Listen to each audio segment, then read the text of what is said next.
Fala pessoal, tudo bem com vocês? Que coisinha, hein? Displicência e marra explicam esse empate horroroso na Venezuela de um Corinthians que jogou pro gasto, achou que venceria a qualquer momento e voltou com um empate contra o Universidade Central. Vai ter que jogar muito aqui na volta. E esse jogo, mais uma vez, escancarou algumas verdades. Chega mais, eu sou o Chico Garcia, inscreva-se no canal e vamos juntos. Vamos lá, gente. A estreia do Corinthians na Libertadores 2025 foi muito diferente daquilo que a gente imaginava.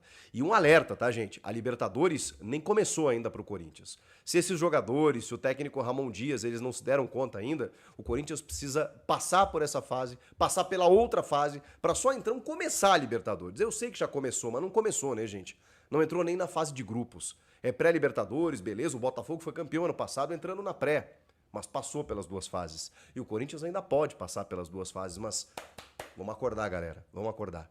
O Corinthians visivelmente achou que venceria o natural. Pelo menos foi essa a impressão que os jogadores nos passaram. Um primeiro tempo de muito domínio, amplo domínio, revelando exatamente essa diferença técnica entre as duas equipes. Gente, uma equipe estreante na Libertadores, com apenas 4, 5 partidas esse ano. Os caras mal, sexto colocado no campeonato venezuelano. Nem dá para comparar aqui folha de pagamento, investimento, valor de jogador, porque, gente, é ridículo, não dá para comparar. Mas a Libertadores é traiçoeira. Jogos de mata-mata são traiçoeiros. E se você dá chance pro azar, que foi o que o Corinthians fez, você corre riscos. Ou não aprenderam nada com Tolima, Guarani do Paraguai, entre outros tantos. O Corinthians já se atrapalhou nessa fase algumas vezes. Mas não pode deixar isso acontecer, até pela expectativa gerada, pelo investimento feito, pela maneira como o time termina o ano passado, pela maneira como está esse ano, inclusive, sobrando em pontos no Campeonato Paulista, mesmo que o desempenho ainda deixe a desejar em alguns pontos. Mas, poxa vida, tem time o suficiente, e tinha, com titulares ou reservas, eu insisto, para poder vencer e vencer bem. E poderia ter vencido a ponto de golear a Universidade Central. Não que tenha criado tantas chances assim, com bola na trave, goleiro defendendo, não é isso. Mas é isso que mais chama a atenção. O Corinthians chegou. Chegou, teve volume, trocava passes. Quando chegava para definir a jogada, era um toque a mais, era uma firula aqui, era um passe para lá, era Não, gente, não. Aí não. Vamos jogar sério. Vamos jogar sério. O Corinthians não respeitou o adversário, a competição e especialmente o seu torcedor. Não fez isso. Foi um jogo modorrento. O primeiro tempo, até vou te dizer, como tinha o segundo ainda a disputar, e o primeiro tempo termina 1-0, eu pensei, gente, segundo tempo é papo de enfiar mais 2 ou 3 e acabou. E aí o Corinthians simplesmente tira o pé, não vou entrar nessa dividida aqui, toca a bola pra cá, recua, daqui a pouco a gente consegue um gol. E aí o que aconteceu? Foi desperdiçando oportunidades, menos até do que no primeiro tempo. Chegou uma outra vez ali e tal, mas nem conseguiu agredir tanto. E aí começou a dar campo para a Universidade Central. E aí a UCV, com a entrada do Zapata, de novo, nas costas defensivas de 3 jogadores. Que assim, estão terrivelmente mal em 2025. O lateral esquerdo, Hugo, o lateral direito, Mateuzinho, e o zagueiro André Ramalho. Eles estão péssimos. O André Ramalho, eu ainda dou um desconto e dou crédito pra ele, porque eu acho ele um baita zagueiro. Ele não começou ainda 25, tá? Bota o Félix Torres, olha o que eu vou dizer, que tá jogando muito mais do que ele. E o João Pedro nem se fala. Um pecado que o gol tenha sido contra dele, porque ele não teve culpa nenhuma, né? A bola bateu nele e não dava mais tempo de tirar, porque é o principal zagueiro do time. E depois é o Félix Torres. O André Ramalho tá jogando no nome. De novo nas costas dele, de novo numa bola aérea sobre ele. Tá estranho. E os laterais, gente, assim, vamos lá, vou tentar ter a parcimônia necessária aqui. O Mateuzinho termina bem o ano, é um cara corintiano, identificado, deu volta por cima, melhorou inclusive em relação a ele mesmo, porque ele começa o ano muito mal, depois ele termina o ano bem, beleza, tá tudo certo. Isso vale pro Matheus Bidu também, que tem uma questão de negociação aí que daqui a pouco tá sendo escanteado. Pro Hugo. E aí a gente tem que chegar numa triste realidade. O Mateuzinho não é solução pro Corinthians, o Matheus Bidu não é solução pro Corinthians, o Hugo não é solução pro Corinthians. Esses caras não podem jogar.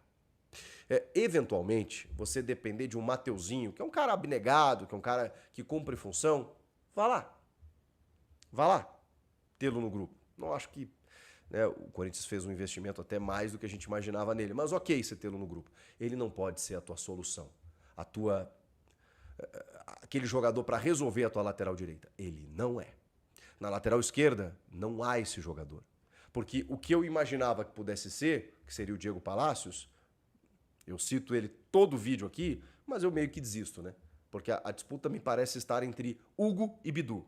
E vamos combinar que pro nível do Corinthians, porque o Corinthians está montando em termos de equipe, de perspectiva, de investimento, não são esses jogadores.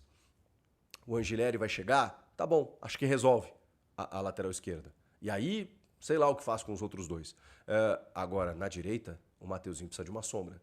Ele até teve ano passado, que era o Fagner, que a gente sabia que tinha que ir embora, que não dava mais e tal, mas ele acho que melhorou o seu nível no final do ano passado. Esse ano ele não pode ser a voz única na lateral direita. Não dá, gente, não dá. Porque de novo nas costas dele, como de novo nas costas do Hugo, como de novo nas costas do André Ramalho.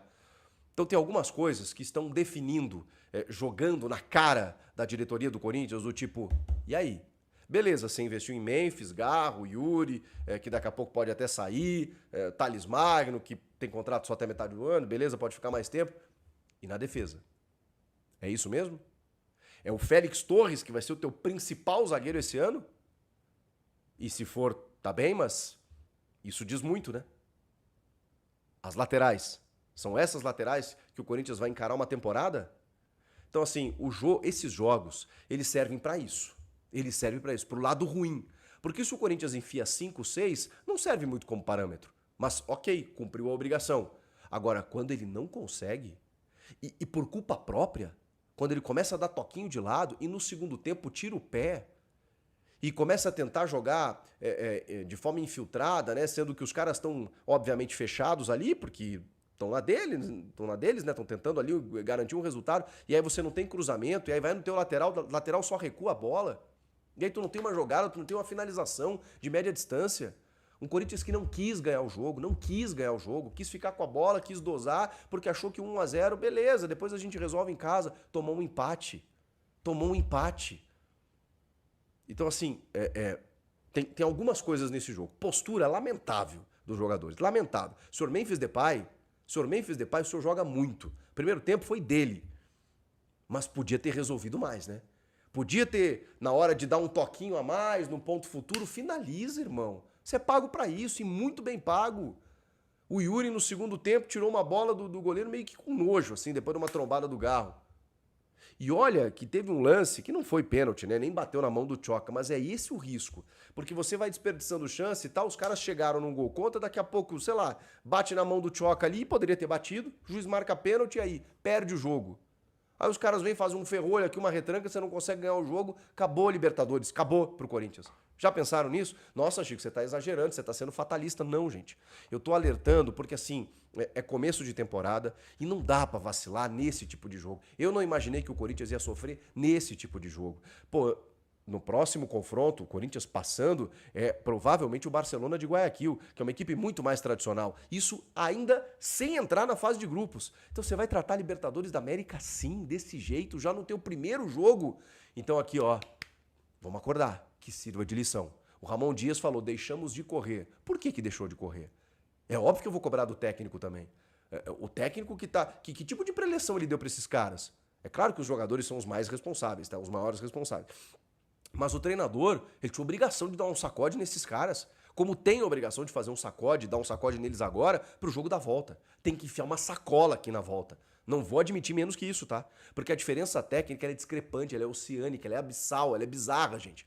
Então o Corinthians tem que fazer valer isso, mas podia já estar descansado. Podia dar folga, podia dar festa pro Memphis Depay, pra quem quer que seja, evento, programa no Altas Horas. Vai ser feliz, Memphis. Não precisa jogar semana que vem se tivesse enfiado 3, 4 nos caras, mas não enfiou. E aí? E aí agora vai ter que resolver. Não dá pra correr esse risco, gente. Vale grana, vale investimento de uma Libertadores que nem começou ainda. Não dá pra tratar dessa forma. Corinthians perde o Ranieri muito cedo no jogo por uma lesão muscular. E aí entra prematuramente o Breno Bidon, que é maravilhoso. Eu amo o Breno Bidon, adoro ver o Breno Bidon jogar. Mas até ele se contaminou. No segundo tempo ele estava dando toque de letra, perdendo bola no meio campo. firulento. Não é bidon, você veio da seleção, não mete esse salto, não mete essa marra. Você joga muita bola, você vai ser vendido por 30, 35 milhões de euros, mas para com isso. Titular absoluto, tá? Ele joga demais. O Bidon joga demais. André Carrilho fez o gol, jogou demais enquanto esteve em campo. Mas no segundo tempo, cara, tava todo mundo meio... O que aconteceu no intervalo? Os caras chegaram, gente, fizemos 1-0, agora o segundo tempo a gente só toca a bola e beleza. Foi isso que combinaram? Deu errado, tá? Quero dizer pra vocês, deu errado. Tomaram um empate. E agora tem que ganhar o jogo. Porque se empatar vai pra pênalti. Tem que ganhar o jogo semana que vem. Ah, mas vai ganhar fácil. Tem que ganhar e ganhar fácil. Tem que ganhar. Tem que amassar. Porque senão a gente vai chegar à conclusão de que em jogo grande, no jogo... Tô considerando esse jogo grande, porque era, né, gente? Era o jogo do ano pro Corinthians. Era o principal jogo do Corinthians até agora. Ainda não chegou a fase de mata-mata do Paulista. E no jogo contra o São Paulo, por exemplo, que não tá jogando porcaria nenhuma no Paulista agora. Na primeira fase tomou um totó. Depois tomou um totó do Palmeiras e por um acaso empatou o jogo. Então assim, vamos lá, gente. Vamos lá. Que na hora do vamos ver, o Corinthians tá dando uma vacilada. E tem time pra chegar. Só que precisa corrigir muita coisa, laterais e defesa. Não dá pra pensar só do meio pra frente. O Rodrigo Garro, eu vou dar o desconto que obviamente a questão física pesou. Ele ficou 2 meses sem entrar em campo. Então ele entrou muito bem, ele chegou muito bem na sua volta, mas era natural que ali no terceiro ou quarto jogo a parte física ia pesar. E aí tem todo o contexto, né, dos caras estarem meia bomba. E ele não entrou no dinamismo do jogo. Não dá um chute a gol, cara. Pô, finaliza. Você tem qualidade pra isso. Tentou algumas inversões de bola e tal, chamou o jogo. Foi bastante caçado o Garro e tal, mas muito menos do que o Garro que a gente conhece. O Yuri, eu também não vou dizer que ele foi tão displicente assim, a não ser essa bola que ele tentou aí com nojo, né, tirar do goleiro e tal. Pô, enfia o pé na bola e faz o gol, caramba. Porque o Yuri é um cara que briga, um cara que tenta, mas até ele, né, perdeu o gol, perdeu chance, perdeu... Assim, pouca coisa se tira, né? O Hugo acho que fez a parte dele, fez uma puta defesa no gol que acabou sofrendo. Mas assim, que fique a lição. Que fique a lição de coisas que precisam ser corrigidas, de contratações que precisam ser feitas para o sistema defensivo e também, senhor Ramon Dias, quando ele preserva o trio ofensivo, Garro, Memphis e Yuri no segundo tempo, até entendo. Mas assim, falta agressividade e talvez faltem peças. Porque aí entra o Thales, beleza. O Romero é o que tem pra janta. E os demais, cadê? Ou ele começa a dar chance pro menino Kaique, ou então o senhor Fabinho Soldado vai atrás de um ponta. O Corinthians precisa de um ponta, de velocidade. O Thales joga pelo lado, mas ele não é ponta. O Romero joga de lado, mas ele não é ponta. Ponta. Velocista, driblador. Cara que quebra a linha. Porque nessas defesas fechadas, você vai tentar jogar por dentro, não vai rolar. Cruzamento, você não tem laterais para isso. Então, ponta. Para quebrar a linha, para confundir a marcação e entrar na área. Porque aí ele vai sofrer um pênalti, ele vai finalizar, ele vai estar mais próximo do gol. Ponta. O Corinthians precisa de ponta. Além de corrigir laterais e sistema defensivo. Lições. Mensagens muito claras que esse jogo envia. Precisa querer aprender. O que vocês acharam? Comentem aqui, inscreva-se no canal, eu volto na próxima. Tchau!